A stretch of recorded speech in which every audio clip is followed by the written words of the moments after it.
guys, this is Chris TVPH. Good morning, good afternoon, and good evening.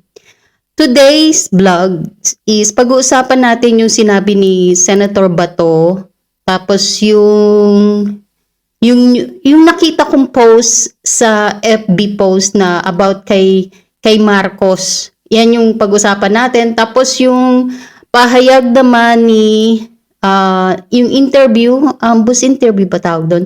Yung interview ni Senator Marcoleta sa mga media about kay Trillanes. Yan. Yan yung pag-uusapan natin ngayon, guys. Tapos yung iba pang mga komento natin na pag-uusapan, meron pa akong mga opinion na ibabahagi sa inyo. Pero etong opinion ko to is mababaw na opinion lang to. Uulit-ulitin ko, hindi po ako matalino about sa politics. Hindi rin ako ganun kabihasa para manaliksik about sa politika, sa mga nangyayari sa atin sa Pilipinas. Okay? Ang mga ano ko lang po, ang mga sasabihin ko is sariling opinion ko to, mababaw na opinion ko to. Ito is bilang isang ordinaryong Pilipino na nakikita ang mga mali sa ating gobyerno. Yun lang po. Pero bago yan, don't forget to like and subscribe to my YouTube channel para po matulungan nyo kong magkaroon ng 2,000 subscribers. Diba? Ganun yun. Para makita nyo yung mga, mapanood nyo yung mga mababaw na opinion. Kung na kayo, tapos na kayong manood sa mga matatalino, kay PH Updates, kay Spencer, sino pa ba? Sino ba yun? Sino pa bang mga ano? Basta yung mga matatalino, yung Pinoy Views, yan, mga yan, sila Maharlika, sila Sastrogando Sasot, si Joey Di Vivier, si Joey, magaling din yun matalino din yun. Tapos si Banat Bay, Boss Dada, Coach Oli, yan, kung tapos na kayo manood doon, bigyan nyo naman ako ng pansin ng konti. Kung gusto nyo ng mababaw na opinion. Yan. Okay, umpisa natin yung nakita ko sa post na nakita ko sa post na yung OSG humiling sa Korte Suprema na i-dismiss ang petition para sa hair follicle test ni BBM. Ewan ko guys kung totoo to. Kasi nga, nakita ko lang to sa post na to. Nakita ko lang to sa isang post sa Facebook. Ewan ko kung totoo to, kung talagang humingi ba ang OSG ng petition na ipahinto ng Suprema, ang Korte Suprema, yung hair follicle test, yung drug test ni Marcos. Hindi ko alam kung totoo to. Ang sabi, hiniling ng Office of the Solicitor General sa Korte Suprema na i-dismiss ang petition na isinampa ni dating House Speaker Pantaleon Alvarez at ang kanyang grupo na naglalayong pilitin si Pangulong Ferdinand Bongbong Marcos Jr. na sumailalim sa hair follicle drug test at isumite ang kanyang physical at mental examination. Yun, gustong ipa-stop. Ay, Diyos ko. So, alam niyo na guys, lahat ng nangyayari ngayon sa ating gobyerno, sa mga eksena at drama, ito ang iniiwasan. Yan. Para ma-divert ang usapan sa di ba? Yung sa request ng Supreme Court, yung inaano ng Supreme Court na meron siyang 10 days para isumite lahat ng yung drug test na. Kaya, dinadivert, gumagawa sila ng eksena. Eto ngayon ang eksena, di ba? Yung sa nangyari sa Senado. Yan yung eksena. Tingnan mo ngayon ang napapag-usapan. Di ba yung nangyaring siege sa Senado, di ba? Yan yung napapag-usapan ngayon. Yan ang topic ngayon, di ba? Ngayon, mayroong nag-post sa Facebook Eto, dapat dito tayo nagpo-focus na i-push natin, nang i-push, mag-ingay tayo para mapuwersa si Bongbong Marcos na magpa-drug test at yung physical mental examination test niya is ma-submit sa Supreme Court. Kasi karapatan natin malaman kung fit pa ba ang ating Pangulo na maging Pangulo, maging leader ng ating bansa. Kasi nga, minsan yung mga, di ba, yung mga desisyon niya, mga sablay-sablay. Tapos yung mga paliwanag niya pa, pagsisinungaling niya, hindi na normal yan di ba? Sa isang leader ng isang bansa, hindi na normal yan. So, dito tayo guys mag-focus. Wag tayong malihis. Wag tayong magpapadala sa mga panglilinlang ng ating gobyerno, yung mga dramang inaano nila para mapagtakpan yung totoong issue ng bansa natin. Yung totoong issue, yung kailangan si Bongbong Marcos hair follicle test siya, magpa-drug test siya kung talaga hindi siya gumagamit ng drugs, 'di ba? Ng droga. 'Yan ang dapat nating malaman. 'Di ba? Bakit nila kailangan pahinto? Kung totoo man to di umano ba lang to, hindi ko pa alam to. Kung totoo man to, na pinapahinto, hinihiling ng OSG ni Marcos na sa Supreme Court na ipahinto yung pagpapa-drug test kay Bongbong Marcos. Kasi hindi naman siya drug addict. Bakit nila kailangan pahinto yun? Ang dali lang naman patunayan kung hindi ka drug addict. Na, for the first time sa history, yung tatay niya hindi naman nagdodroga dati, yung tatay niya magnanakaw, hindi naman nagdodroga. Yun lang yung natin, diktador, magnanakaw, yung tatay niya. Putang ina nito lahat inangkin. Inangkin na ni Bangag yung pagiging magnanakaw, pag nagdodroga, inangkin na, tas ngayon natatakot. Pinapahinto, hinihiling na ihinto, wag ituloy. Matalino pa kayo, powerful pa kayo sa Supreme Court. Yan yung mahirap, di ba? Yan yung mahirap, guys, kasi nga ang mismong Pangulo natin hindi sumusunod sa batas. Ang mismong Pangulo natin nagbebendalo. Ano nga asahan natin sa mababa sa kanila, di ba? So ang mamamayang Pilipino din, kaya tumataas yung crime kasi nga nagbebendalo din sila. Excuse me. Di ba? Ganun yun. Anong maasahan mo sa isang leader na ganito? Di ba? Kasi siya mismo nagbebendalo. Siya mismo hindi sumusunod sa batas, hindi sumusunod sa Supreme Court. Di ba? Dapat ipakita niya kung hindi talaga siya gumagamit ng drugs, magpa-hair follicle test siya. O kaya di ba? Ilabas niya yung medical record niya. Para walang isyung ganyan. Hindi na siya questionin, di ba? Paano kung negative siya? Di mas okay, di ba? At least sabihin natin, ganun lang siguro talaga yung karakter niya, yung bubulol-bulol siya, ganyan. Tapos talagang likas na sa kanya yung pagiging sinungaling. Yung natin, hindi na natin masasabi na drug addict siya, ganyan. Di ba? Itang inang yan. Ngayon lang talaga ako nakakita ng ganito. Yung sistemang ganito. Kaya itong post na to, pa lang to, di umano. Ewan ko kung totoo to na talagang may ganitong hiling yung OSG ni Marcos na di ba, pinapahinto yung sa Supreme Court. Di ko lang alam kung totoo to. Di ba? Ganun yun. Dapat gawin ni Marcos magpa-hair follicle test na talaga siya para wala nang issue. Kung negative siya, at least isipin na lang natin mga mayang Pilipino, sadyang ganyan lang pala talaga siya magsalita, yung uutal-utal, ganyan, ganyan. Di ba? Hindi natin masasabi na nagdadroga siya. Kasi nga, negative siya sa result, di ba? Kung negative siya, di ba? Tapos, likas na pala talaga sa amin sinungaling. yung hindi nagbabasa ng report, yung talagang nakikinig lang siya sa sul-sul-sul-sul lang nasa niya. Kaya hindi niya alam kung ano nangyayari sa ground. Ganun yun, 'di ba? Sadyang ganun na lang talaga, ganyan. hindi na natin isipin na ano siya, addictus benedictus siya kasi nga nega siya kung magpapa-drug test siya. Tapos negative. Eh kung positive, ayan, dapat bumaba na siya sa pwesto kung positive. Kung positive si Marcos sa hair follicle test, sa drug test, eh dapat bumaba na siya sa pwesto niya.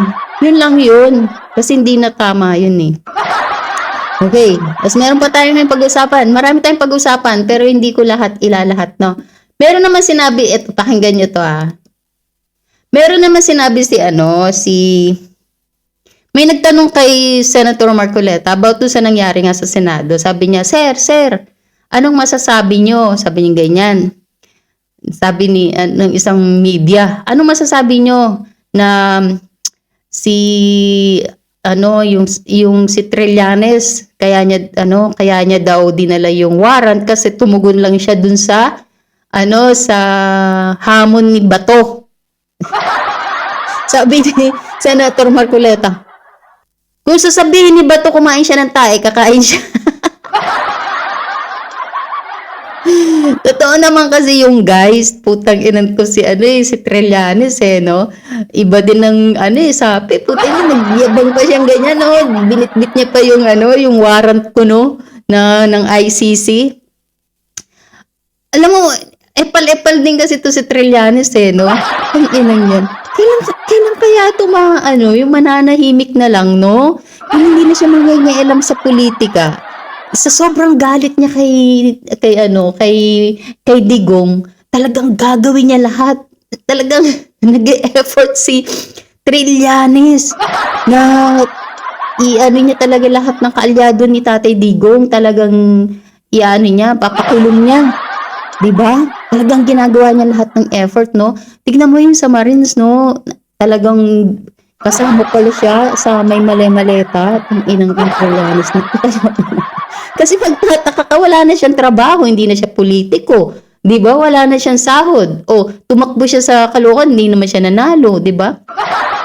Tapos siya kumukuha naman pang gastos ng ganyan, tapos ginagastosan niya pa yung mga witness na pumupunta dun sa Siya malamang yan siya malamang sumusuporta dyan, 'di ba?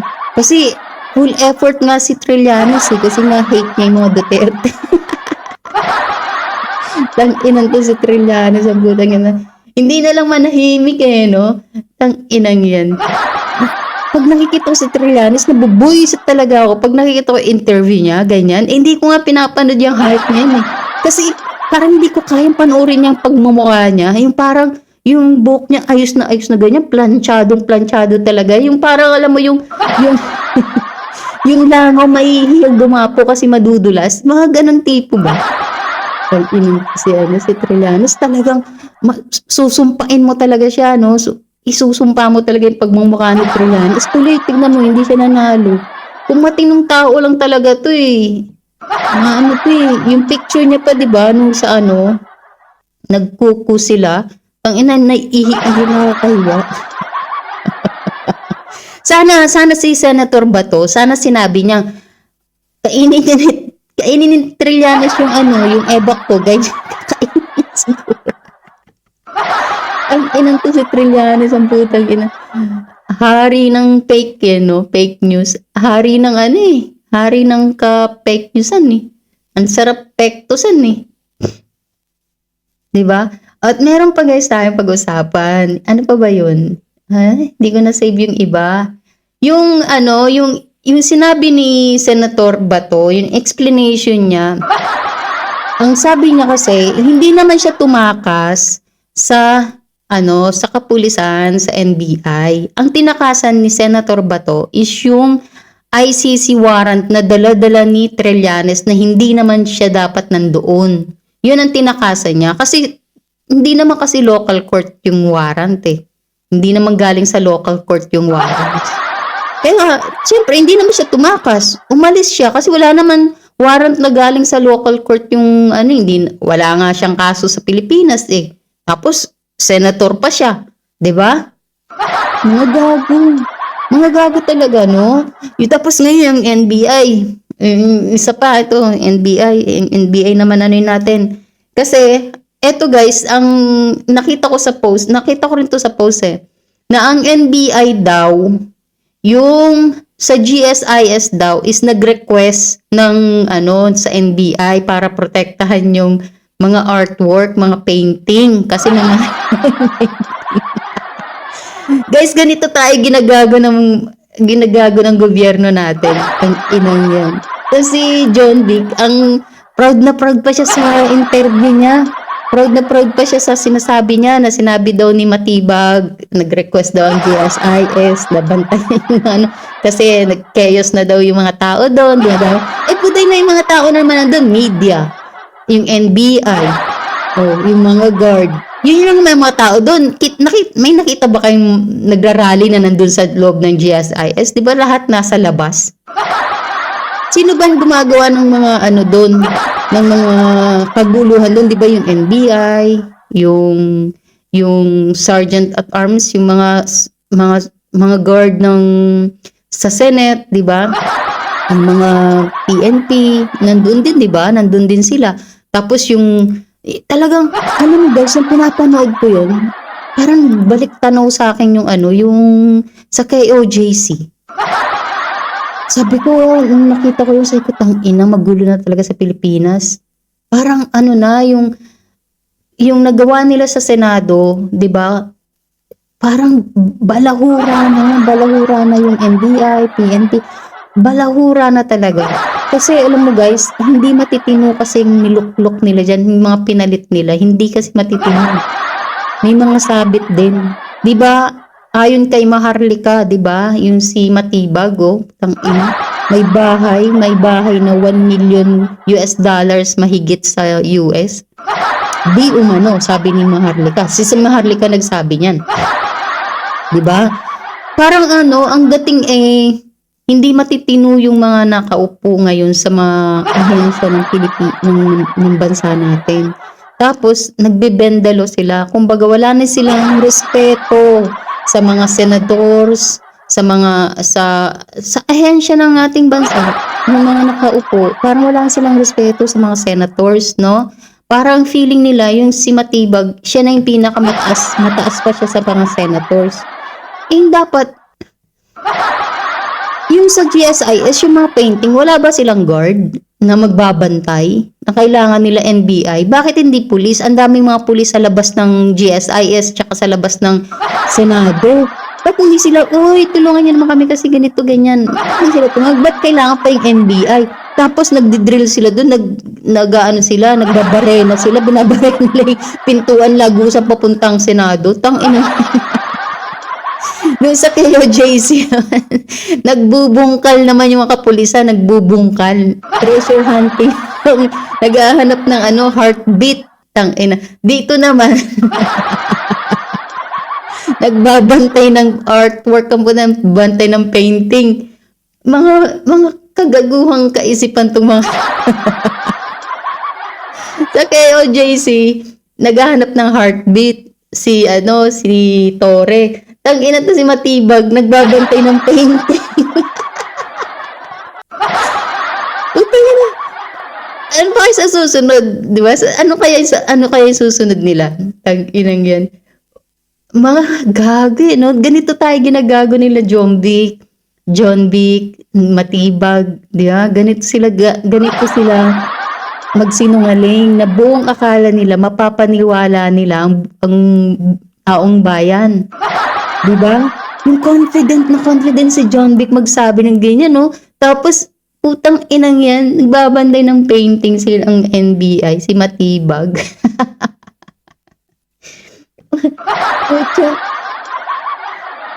Alos talaga, no? Matatawa ka na lang talaga, Yung parang tipong, ano ba yun?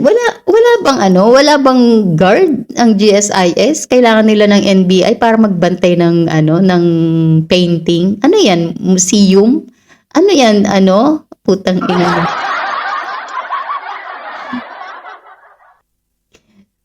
Alam mo, eto guys sinasabi ko sa inyo.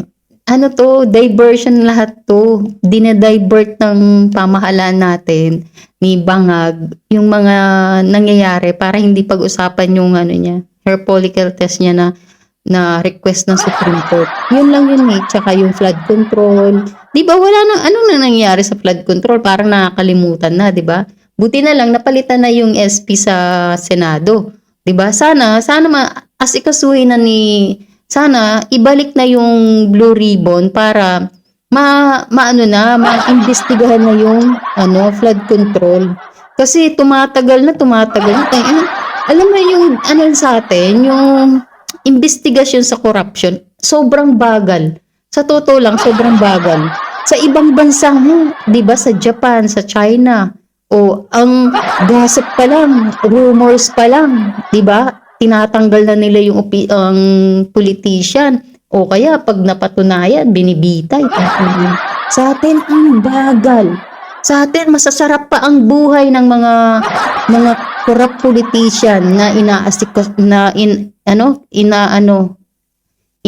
akusado, yun.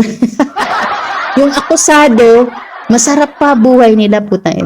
Si Romualdez, tignan mo, hanggang ngayon, okay pa siya. Pumapayat na nga, baka yun kay Baker yon. Si Baker yung nagpapaslim. Baka nagpa-inject doon si Romualdez, kaya pumapayat. Tapos, di ko wala nang balita sa kanya, no? Nabuhay pa kayang hype na yun. Wala nang ang bagal ng investigasyon ng corruption sa Pilipinas. Pag nagnakaw sila, napakadali nilang magnakaw. Pero pag nag-imbestiga, napakabagal. Bakit mo? Kasi kaalyado. Tuta ni Marcos lahat kasi. Lahat ng humaharang. Lahat ng humaharang sa investigasyon ng corruption sa Pilipinas, tuta ni Marcos. Kaya ni Bangag. Kaya ganito. Lahat, kapag patungo na dun sa flood control investigation, na-stop, tas gagawa sila ng pan-divert. Ganun yan eh. Ganun yung mga nangyayari ngayon, di ba? Diversion, tactic. Tama ba yun? Baka sabihin naman ni Kyle Spencer, ito si Chris, nagbablog pa ng political blog, wala naman alam. Kyle Spencer Si Kai Spencer, mahal ko to si Kai Spencer. Hindi lang ako ang mahal niya. Ay, nako. Kaya, di ba, yung mga ganong bagay ba guys, kapag na sa corruption, yung flood control, ang usapan, kumbaga, pag si Senator Marcoleta na, imbestigahan niya na, putang, may nangyayari na naman, di ba? Alam mo, sa totoo lang, yung nangyari sa Senado, nakaka-amaze. Kasi yung iba, ang nila, si Bato daw, duwag, tumakas, ganyan, pinakasan. Hindi. Pero nakaka-amaze yun kasi pumasok pa talaga si Senator Bato para mapabilang siya sa boto na mapalitan yung SP. Diba kahit na nung harang nila, hindi nila matitibag si Bato, inang yan. Diba si Tito Soto nagulat no? Hindi niya na-expect na putang ina ba dito, nandito pala si Bato, mapapalitan na ako. Nagulat siya, nabulaga siya no? Nabulaga si Soto akala niya kasi forever na siyang SP. Inang yan. Tapos si ngayon no? Sino ba to? Si Raffy Tulfo, yung interview niya, pa siya, proud pa siya sa minority siya na no. Pakailam ko sa'yo, Raffy Tulfo. May asawa, meron na namang si Raffy Tulfo, may segment na naman siya about sa, kabit-kabit. Ay, nako. Shout out sa sa mga bago kong subscribers. Patuloy lang kayo guys mag-subscribe sa akin para everyday akong gagawa ng mga reaction, mababaw na opinion. Mababaw na opinion lang bibigay ko sa inyo kasi alam niyo yun, yung madaming matatalino. Kasi mamaya, pag tinalitalinuhan ko yung bibigay reaction, magre-research pa ako, ako, bumabatay lang ako sa mga opinion ng mga sikat na mga vloggers natin, yung PH Update, point of view ba yun? Basta yun, tapos sila Kyle Spencer, mga pinapanood ko, sila Brothers Travelers, yung Kapampangan, kasing kapangpangan ko yan si ano eh, si Brothers Travelers, si Boss Dan. Excuse me, sila Boss Banat Bay, sino pa ba? Si Boss Dada. Yan, pinapanood ko yung mga yan, tas dun lang ako kumukuha ng mga opinion. Kasi nga, minsan, pag sa news ka manunood sa SM Manay, ganyan, saan pa ba yan? Sa Net25, pinapanood ko yung mga yon, pero mas nakakakuha ako ng mga magagandang opinion, magandang idea na opinion sa mga vloggers na sikat, mga political vloggers. Yan. Ganyan. Dahil sa si Carl Spencer, mapangpuna ko eh. Sabi niya ito, hindi mo lang si ano, baka bobo yun. Ang ina yan, Kyle Spencer. Oh. Mahal ko yan eh. Kyle Spencer, yan. 'Di ba? Ang sa akin guys, magpatuloy kayong mag-subscribe sa mga matitinong political vlog. Huwag kayo dun sa mga mga bayarang vloggers kasi nga maano lang kayo, malalason lang ang utak nyo. Doon kayo sa hindi bayarang vloggers na nag-share ng mga tamang opinion nila. Diba? Ganun bagay ba? Ganon. Okay? Basta yung baka hindi ko na napindot yung recording net. Sayang.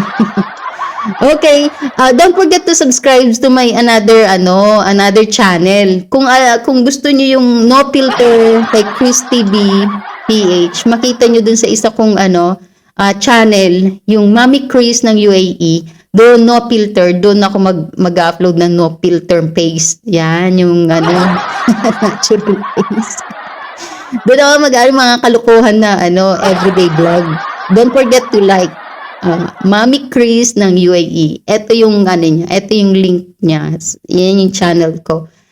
Supportahan niyo ako kasi nasa 30 subscribers pa lang ako doon, guys. Tulungan niyo naman ako mag-grow. Pati dito, itulungan niyo akong mag-grow para naman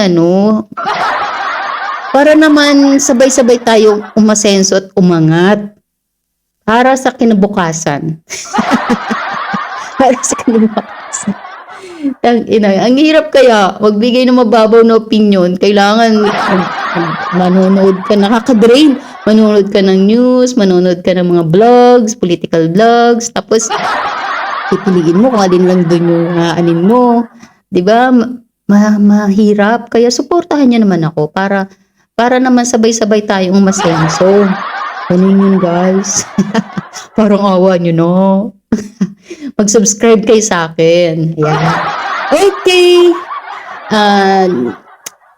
Yun lang ang ating opinion for today. 'Di ba? Yun lang. Marami pa sana tayong pag-uusapan kasi hindi ko na save yung iba. Alam mo ba, eto may chika ako sa inyo.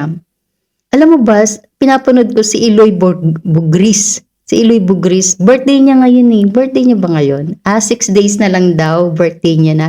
Batiin natin, shout out natin. Hello, Queen of Revelation. Eloy Bugris. Ano siya, no? Ilongga siya. Buti na tatawa. Ilongga siya. Kasing ko siya, pero siya fluent siya mag-Ilongga. Ako kasi guys, matagal na akong wala. 7 years old ako sa Bacolod nung umalis kami sa Bacolod.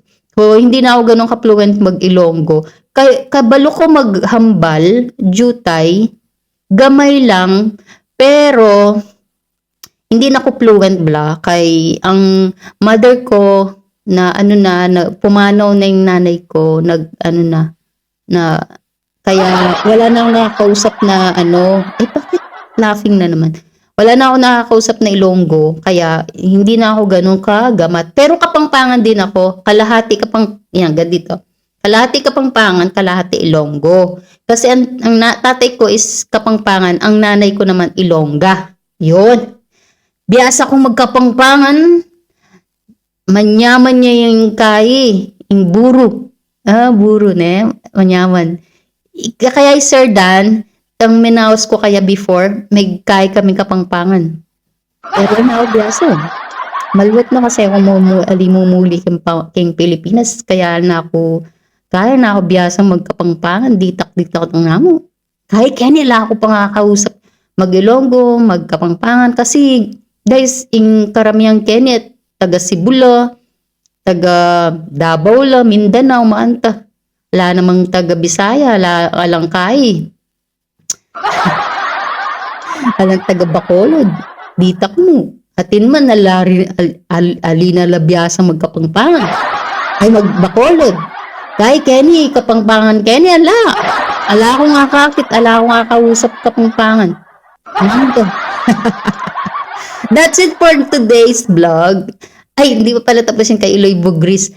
Ano, natutuwa ako sa kanya. Grabe siya magmura, no? Solid na solid. Yung bilaching Eloy, yan. Hindi ko kaya. Hindi, alam mo guys, hindi ko kaya magmura sa sa Facebook. Baka maano kasi nagkaka-red yung profile ko, nagkaka-red red ano ba yun? Red warning. Mahigpit sa Facebook, ayoko doon. Dito na lang tayo magmumura. Kasi nga yung YouTube hindi naman siya ganun ka-strict unlike sa Facebook, masyadong strict po. Kaya yun. 'Di ba si Eloy Bugris, grabe to, kahit na sino binabangga, no? Binabangga niya, no? Wala siyang sinasanto. Kaya tayo, kudos kay kay Eloy Bugris, magaling tong mag-analyze eh. Hindi ko lang alam kung lahat na sinasabi niya totoo. Kasi ang hirap minsan kasi alam mo yon yung pero mas gusto ko siya kay Maharlika. Si Eloy Bugris, mas gusto ko siya. Gusto ko nga yan siyang makita kasi nasa Dubai lang yan siya eh. Siguro nasa Palm Jumeirah siya nakatira. Iyamanin ko si Eloy. Pag nasa live siya, nagmumura siya pag hindi nagsisend ng star eh. Tapos pag malit na star, natutuwa ako siya sa kanya kasi nga ang cute ni Eloy Bugris. Talagang tapang no? Ang tapang niya talaga. Yung ibang dito guys, Pilipino, kapag binibigkas ko siya, sinasabi ko, pinapanood ko si Eloy Bugris eh. Ganyan, scammer yun, ganyan. Napapaganyan na lang ako sa obvious na hate nila si Eloy Bugris. Ako gusto ko siya about sa politics. Kapag meron siyang tinitirang mga